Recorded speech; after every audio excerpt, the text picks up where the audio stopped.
Okay, it's Sunday on the end of the second week of Stugan. I have walked out here to a location. It's like right next to a motocross trail and it's a really sunny day, but just as I start to record this, the sun has gone behind the clouds and excitingly there are loud peals of thunder coming. The forecast said stormy today and then it was like really sunny, and so we're kind of waiting for the other shoe to drop. I think the other shoe is about to drop, so if that happens during this video, that would be awesome. If you can just hear it, it will be awesome because it's really atmospheric. Going for a walk in a sunny forest while thunder, like really loud thunder, happens is really good. I will talk a bit about like the progress I've made and what I'm working on next and stuff like that, but I also want to talk a bit about like what it's like here, because this is pretty unusual for me. I've been usually work alone at home. Here I am with like 20 plus other people, and it's like really beautiful countryside, and we work like normal hours, but then there's always just stuff going on like at all times. There's all the things that I usually do in my downtime are just not happening, basically, which is good.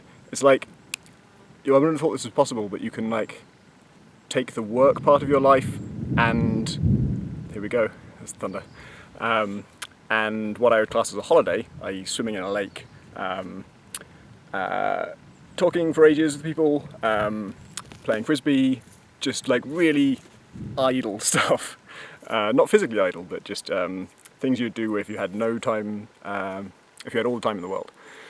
And you can just do those two things and nothing else. And that's what Stugan does, is it cuts out all the other parts of your life and all the things that kind of prevent you from doing those things. And also everything's just really close together, so it's super convenient. You can just decide, I want to go for a swim for the lake, so I'll just walk the 30 seconds to the lake and jump in. And that's fantastic. I think that's what, like, all the things I'm doing here, a lot of the things I'm doing here are technically possible at home, but they're just, you can't be spontaneous about it. You've got to like plan it and you've got to travel and there's a load of effort and kind of friction involved in it. So it's really lovely just to have like a place where you can do those things so easily and they just form like a natural part of your routine. It being Sunday, yesterday we had the first like proper day off. I think some of us maybe didn't work last weekend, but most of us did because we only got here on like the Friday. So it didn't feel like we'd earned a break yet. So yesterday was like the first day when most people didn't work, and a bunch of us, loads of people went in canoes, and I wanted to swim across the lake, like all the way across, and it's quite big. We're not totally sure, but it looks like maybe a kilometre. I don't know what a long distance is for swimming, and I also can't judge distances with my eyes, so I should maybe just not say what the distance is.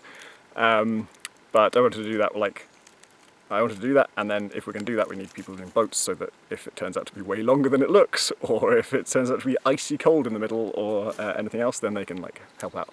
So we did like a kind of like parade across the lake with like 4 boats and about 5 of us swimming, I think, and that was awesome.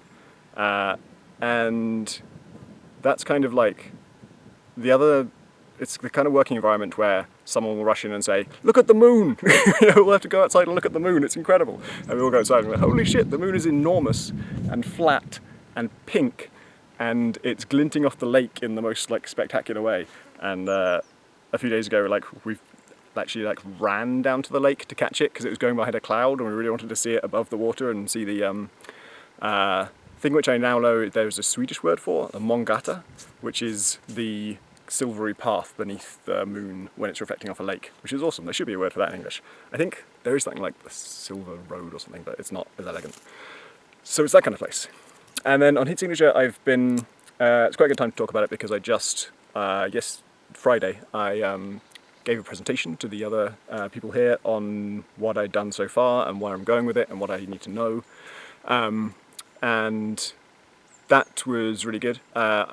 Progress I've made since the last time. I think I talked about like grenade types and teleporters a little bit. I can't remember if I talked about the clusters system for guards, but that's a big thing where guards now spawn in little clusters.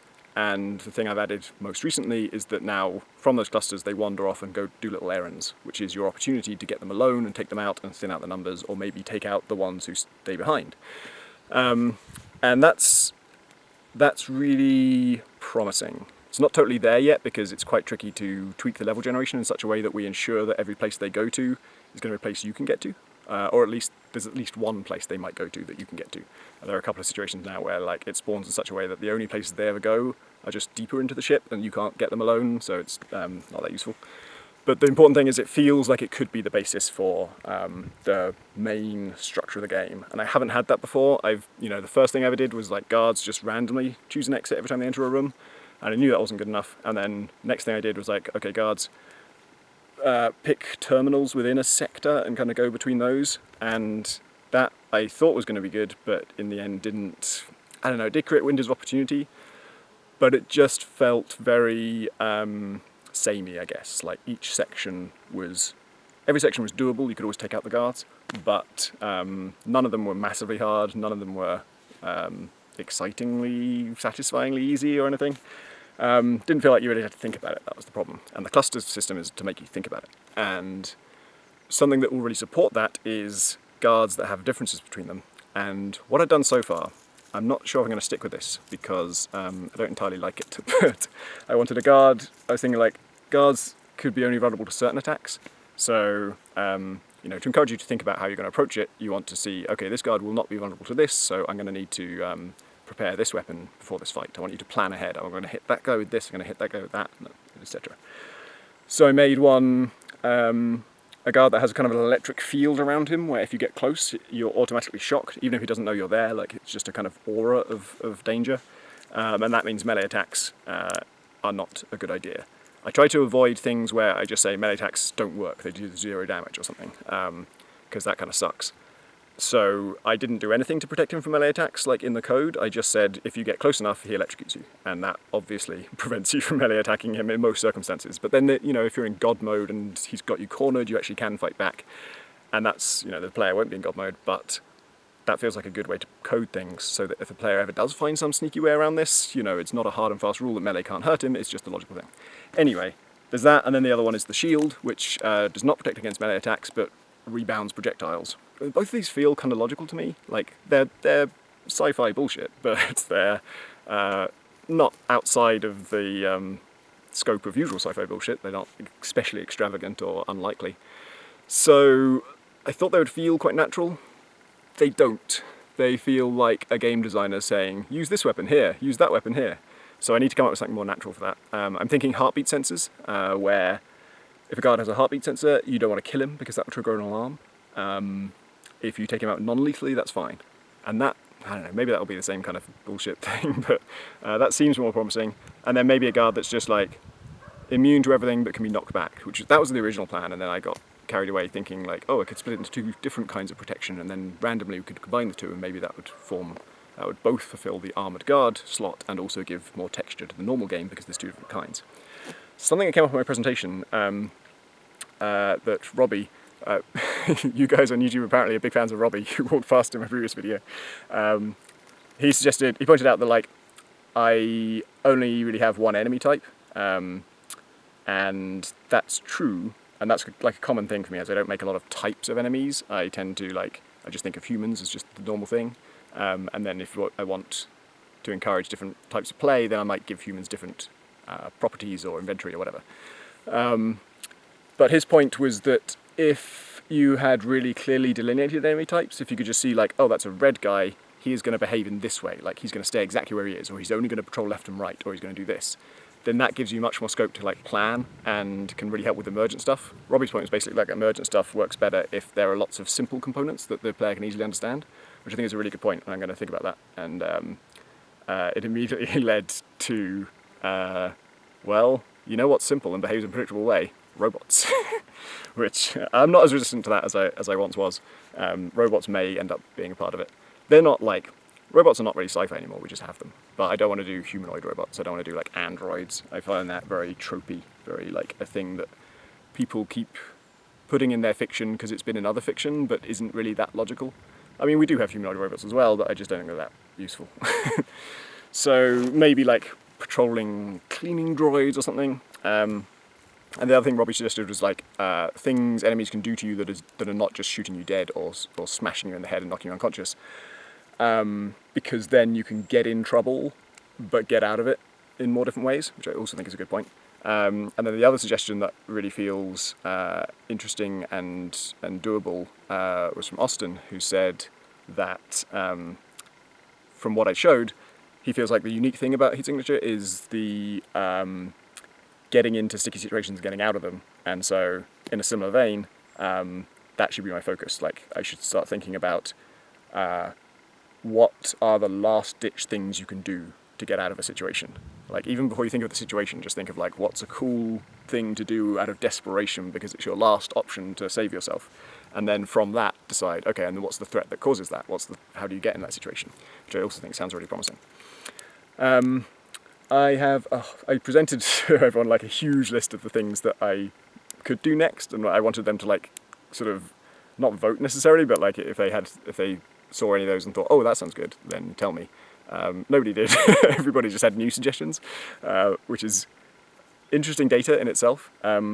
Maybe I'll put up the list of all the different things that I was thinking about, so you guys can tell me if any of them jump out as seeming appealing.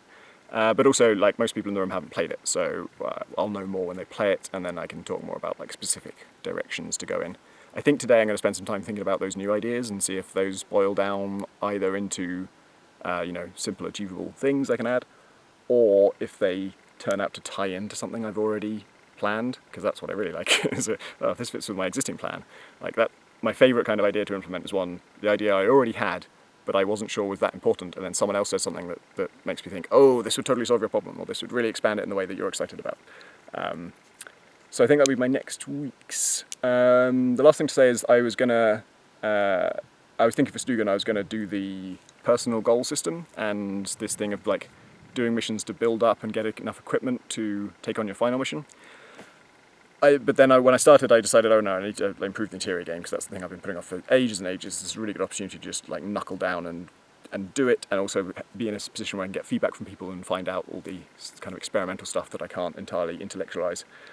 That I don't know how big that task is, and I never have, and I'm making good progress, but I don't want to be in a situation where I feel like I've got to just like bash that out so that I can move on to this whole new structure system and start that and finish it all in this 7 weeks. We're 2 weeks in, so I've got 5 weeks left.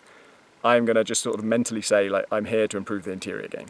If I get to a point that I'm really happy with in that, then I probably will move on to that structure stuff, but I'm not going to like pressure myself into doing that. I think it's much better to focus on one thing and not feel like you have to move on to get something else done.